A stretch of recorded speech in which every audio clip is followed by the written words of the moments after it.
Welcome to Mahalakshmi channel. வாங்க அப்படியே வீடியோக்குள்ளே போகலாம். எவ்வளோ வேலைகள் இருக்குது, அதனால் நம்ம பத்தி ஒன்று பொருத்தி வச்சுட்டு ரிலாக்ஸாக வேலை செய்யலாம். எவ்வளோ வேலைகள் இருந்தாலும் ஒரு பத்தியோட மனம் நமக்கு ஒரு நல்ல ஒரு எனர்ஜி தரும், சரிங்களா?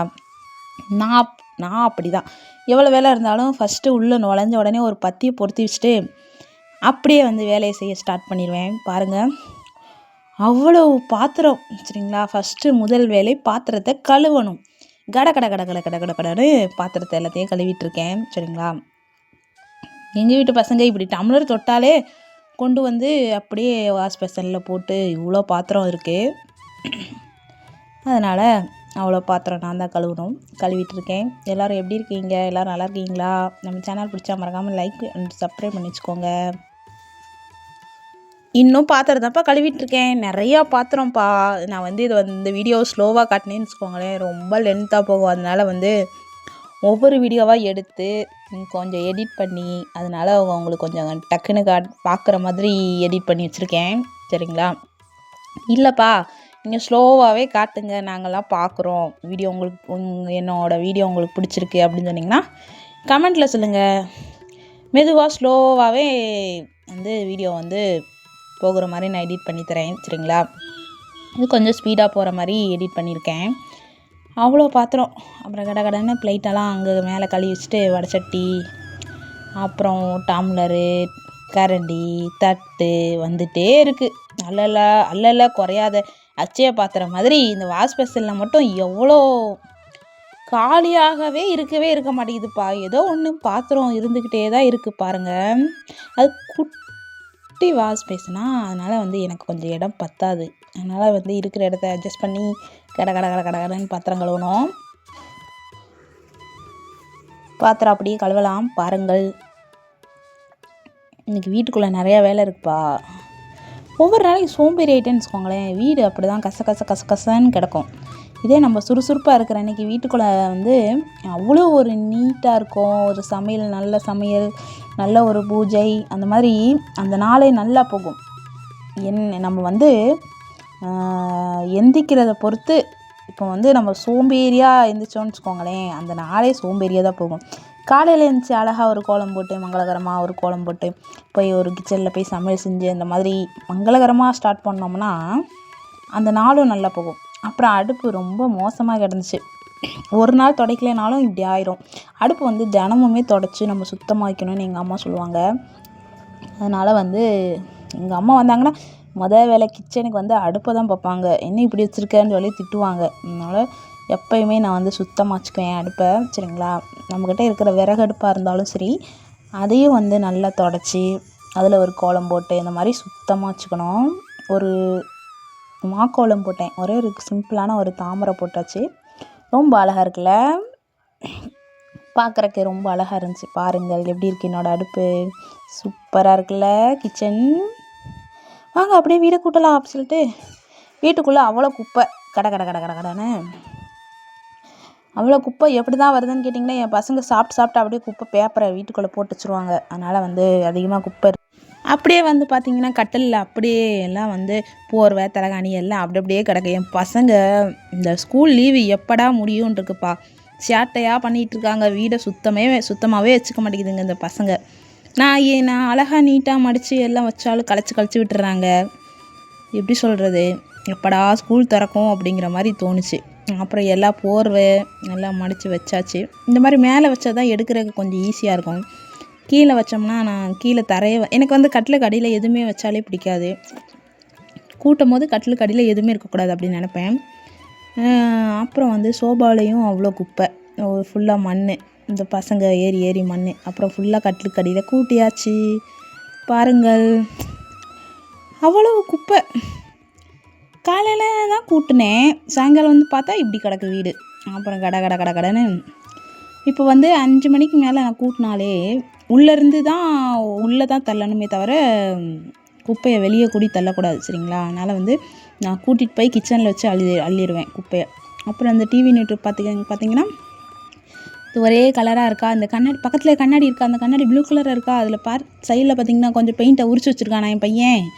ரொம்ப அசிங்கமாக இருக்கா. அப்புறம் இந்த கண்ணாடிக்கு நான் பெயிண்ட் அடிக்கலான்னு சொல்லி பெயிண்ட் எடுத்துகிட்டு வந்தேன், ப்ளூ கலர் பெயிண்ட்டை. அப்புறம் என்ன நினச்சேன்னு தெரில, இந்த கண்ணாடிக்கு நான் வந்து பெயிண்ட் அடிக்க ஸ்டார்ட் பண்ணிட்டேன் பாருங்க. அப்புறம் சரி இதுக்கும் அப்படியே அடிச்சு விட்றலாம் அப்படின்னு சொல்லிட்டு இந்த கண்ணாடிக்கும் வந்து பெயிண்ட் அடிக்க ஸ்டார்ட் பண்ணியாச்சு. ஏன்னா இதுக்குள்ளே வந்து நான் கொஞ்சம் திங்ஸு, பவுட்ரு, பொட்டு, சீப்பு, ரிமோட்டு, அப்புறம் என்னோடய வளையல், அந்த மாதிரி டப்பா, இந்த மாதிரி எல்லாமே வச்சுருக்கேன். அந்த சைடு வந்து சும்மா ரஃப் யூஸாக போடுற ட்ரெஸ்ஸு, நைட்டி, அந்த மாதிரி நைட்டிஸ், கொஞ்சம் ட்ரெஸ்ஸு அந்த சைடு வச்சுருக்கேன்னா, நான் அது வந்து ஷோகேஸாக யூஸ் பண்ணலை, ஒரு பீரோ மாதிரி தான் யூஸ் பண்ணிகிட்ருக்கேன். அதனால் வந்து அந்த சைடு உள்ள கண்ணாடிக்கும் வந்து சரி பெயிண்ட் அடிச்சிட்டோம்னா, இதில் வந்து பேப்பர் ஒட்டி விடுவேன்ப்பா நான். பேப்பர் ஒட்டினாலுமே அது வந்து ஒரு மாதம் கூட வர மாட்டேங்குது, கிழிஞ்சிருது. அதனால் சரி நான் யோசித்தேன், சரி எப்படினாச்சும் பெயிண்ட்டை தொட்டுட்டோம், எப்படினாச்சும் இவங்களுக்கும் அடித்து விட்டுறலாம் அப்படி சொல்லிவிட்டு கடன்னு அந்த கண்ணாடிக்கும் கடன்னு பெயிண்ட் அடிக்க ஸ்டார்ட் பண்ணியாச்சு பாருங்கள். அப்படியே கட அழகாக இருந்துச்சு. ஆனால் பார்க்குறக்கு அடிக்கும்போது நல்லா இல்லாத மாதிரி இருந்துச்சு. ஆனால் பெயிண்ட் அடித்ததுக்கப்புறம் ரொம்ப அழகாக இருந்துச்சு பார்க்குறக்கே. அந்த கண்ணாடியும் எந்த கண்ணாடினா, பக்கத்தில் ஒரு கண்ணாடி சோஃபா உட்காந்துருக்கேன்ல, பக்கத்தில் ஒரு கண்ணாடி மாட்டிருக்கேன், அந்த கண்ணாடியும் இதுவும் மேட்ச் ஆன மாதிரி ஆயிடுச்சு. நல்லாயிருக்கு பார்க்குறக்கு. அப்புறம் யோசிச்சேன், சரி இந்த இடமும் சும்மா தானே இருக்குது, இங்கேயே அடிச்சு விட்ருவோம் அப்படின்னு சொல்லிட்டு, நம்ம சும்மா இருந்தாலும் நம்ம கை சும்மா இருக்குமா, ஒரு வேலையை தொட்டால் அது 9 வேலையை அப்படியே வந்து போயிட்டே தான் இருக்கும். அந்த மாதிரி ஒரு வேளை இந்த லைட்டாக இந்த கண்ணாடிக்கு தான் நான் அடிக்கிறதுக்கு ஸ்டார்ட் பண்ணேன். ஆனால் இப்படி டிவின்னுட்டு அப்படி அழகாக மாற்றுவேன்னு சொல்லி நானே நினச்சி பார்க்கல. அப்புறம் கடன்னு வந்து பெயிண்ட் அடித்தாச்சு பாருங்கள். அப்புறம் வந்து கடன்னு அடித்தாச்சுப்பா. பார்க்குறக்கு நல்லா இருக்குல்ல, ஒரு சுறுசுறுப்பாக வேலை செய்கிற மாதிரி இருக்குல்ல. ஆனால் நான் வந்து ஸ்லோவாக தான் பண்ணேன் சரிங்களா. வீடியோ அப்படி எடிட் பண்ணி கொடுத்துருக்கேன், ஏன்னா உங்களுக்கு வந்து ரொம்ப லென்த்தாக போகும்ல வீடியோ, அதனால் சரிங்களா. அப்புறம் அப்படியே வந்து பெயிண்ட் அடிச்சுட்டு லைட்டு போட்டு பார்த்தா அவ்வளோ அழகாக இருந்துச்சு வீடு டிவின்னுட்டு. அப்புறம் வாங்க கடன்னு கூட்டிடலான்னு சொல்லி குப்பையை அள்ளி கொட்டியாச்சு. குப்பையை அள்ளி கொட்டக்கூடாது சாயங்கால நேரத்தில், அதனால் வந்து குப்பையை அள்ளி அப்புறம் அந்த முன்னாடி ரூமுக்கு போயாச்சு. முன்னாடி ரூம் போனால் அங்கே கசன்னு கிடக்கு, எடுத்த பொருள் அங்கங்கே அப்படியே கிடக்கு. என் பசங்க அப்படி தான் சேட்டையாக பண்ணுவாங்க. அப்புறம் அங்கே கடன்னு லைட்டை போட்டு பார்த்தா லைட்டு எரியல. பார்த்தா என்னன்னு பார்த்தா வயிறு வந்து கிடக்கு. அப்புறம் கடன்னு டேப் வச்சு அதை வந்து சரி பண்ணிவிட்டு, இந்த லைட்டு வந்து ஒரு மாலை நேரத்தில் ஒரு 5:30 மணிலேருந்து ஒரு மணி நேரம் போட்டுவிடுவேன். ரொம்ப அழகாக இருக்கும், சீரியல் பல்பு சரிங்களா. வாங்க போட்டு பார்க்கலாம் அப்படி சொல்லி கனெக்ட் பண்ணி போட்டால் எரிஞ்சிருச்சு. அழகாக இருந்துச்சு பார்க்குறக்கு லைட்டு.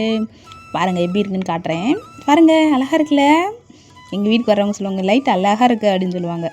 அப்புறம் இந்த சோபா அங்கே இடைஞ்சலாக இருக்கிற மாதிரி தோணுச்சு. சரி கடன்னு இந்த சோபாவை எடுத்துகிட்டு வந்து நம்ம இந்த ரூம்லேயே போட்டுக்கலாம், இந்த ரூம்லேயே போட்டு கொஞ்சம் நேரம் அப்படியே கிளியெல்லாம் பார்த்துட்டு அப்படியே உட்காந்தோம்னா நல்லாயிருக்கும் அப்படின்னு சொல்லிட்டு இப்போ அந்த ரூமில் சேரை தூக்கி போட்டாச்சு, இந்த ரூமில் சோபா போட்டுச்சு. வாங்க அப்படியே ஒரு ஹோம் டூர், லைட்டான ஒரு ஹோம் டூர் அப்படியே வந்து பாருங்கள். நல்லா இருக்குல்ல. இந்த கண்ணாடி அப்புறம் இந்த ஷோகேஸ் எல்லாம் மேட்ச் ஆயிடுச்சு. அப்புறம் இந்த எல்லாமே மேட்ச் ஆயிடுச்சுப்பா. அழகாக இருக்குல்ல. எனக்கு வந்து ப்ளூ கலர் ரொம்ப பிடிக்கும், அதனால் வந்து இப்படி மாற்றி வச்சுருக்கேன். கிச்சனும் பாருங்கள் அழகாக இருக்குல்ல. வாங்க அப்படியே அடுத்த வேலையை பார்க்கலாம். அடுப்பை வந்து கம்பியை வந்து கடை வச்சுட்டு இன்றைக்கி வந்து தக்காளி சட்னி இட்லி தான் சரிங்களா. சிம்பிளான சமையல் தான். ரொம்ப டயர்டாக இருக்குது. எவ்வளோ வேலை தான் ஒரு பொண்ணு பார்க்குறது, வேலைக்கும் போயிட்டு வீட்லேயும் வேலை செய்யணும். அதனால் வந்து சிம்பிளாக வந்து நைட் டிஃபன் வந்து வெறும் தக்காளி சூட இட்லி சரிங்களா. தக்காளி சட்னி சூப்பராக வந்துச்சு. சிம்பிளாக இருக்கிற வச்சு நான் செய்வேன். இட்லி மாவு கடையில் தான் வாங்கினேன். நம்ம வீட்டில் மாவு காலி ஆயிடுச்சு, அதனால் வந்து கடையில் தான் வாங்கினேன். 40 ரூபாப்பா இந்த இட்லி மாவு. என்னப்பா பண்ணுறது அவசரத்துக்கு அப்படின்னு சொல்லி வாங்கிட்டு இட்லி கொப்பரையில் இட்லியை ஊற்ற ஸ்டார்ட் பண்ணியாச்சு. இட்லி வேகட்டும், சட்னி அரைச்சிக்கலாம். கடன்னு சட்னி அரைச்சாச்சு. சட்னி அரைச்சா சூப்பராக இருந்துச்சு சட்னி. அப்புறம் திரும்பி கொஞ்சம் பாத்திரம் வந்து சேர்ந்துருச்சு, அதையும் கழுவி வைக்கலாம். அப்புறம் வந்து அடுத்தடுத்த வீடியோவில் பார்க்கலாம். நம்ம சேனல் பிடிச்சா மறக்காமல் லைக் பண்ணி சப்ஸ்கிரைப் பண்ணி வச்சுக்கோங்க. வாங்க எல்லோரும் இட்லி சட்னி சாப்பிடலாம். அடுத்த வீடியோவில்